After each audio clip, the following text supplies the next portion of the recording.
Mesdames et messieurs, chaque année, près de 400 000 de nos concitoyens apprennent qu'ils sont atteints d'un cancer. Parmi eux, 40% sont en emploi. Le colloque qui s'ouvre aujourd'hui aborde donc un enjeu majeur pour mieux accompagner les patients lorsqu'ils souhaitent maintenir ou reprendre une activité professionnelle. C'est un sujet essentiel, car on le sait, cette reprise d'activité contribue largement à améliorer la qualité de vie du patient et à faciliter son rétablissement. Pourtant, 20% des personnes qui ont quitté leur emploi du fait de leur cancer ne l'ont pas retrouvé 5 ans après le diagnostic.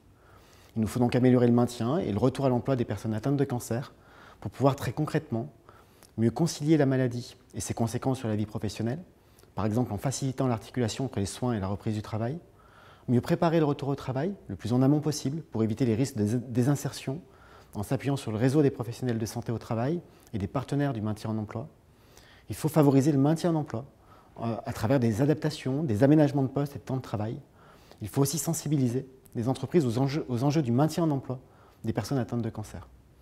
Le gouvernement est fortement mobilisé sur la question du maintien en emploi, et ce dans le contexte de hausse des maladies chroniques et de vieillissement de la population.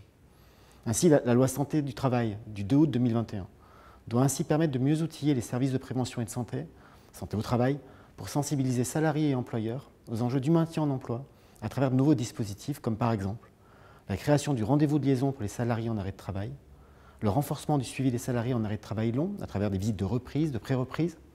Je pense aussi à la mise en place de cellules de prévention de la désinsertion professionnelle au sein des services de prévention et de santé au travail, ou encore à la facilitation des reconversions en cas de problème de santé ou de handicap, avec l'essai encadré et la convention de rééducation professionnelle.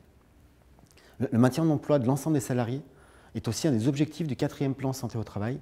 Et vous le savez, ce plan comprend ainsi des actions ciblées sur le parcours de prise en charge des salariés atteints de cancer ou sur la mobilisation des entreprises pour favoriser le maintien en emploi de ces salariés. Ces rencontres seront donc l'occasion d'échanger sur ces enjeux et de réfléchir collectivement aux réponses que nous pouvons y apporter. Je vous remercie pour votre attention et je vous souhaite des échanges fructueux.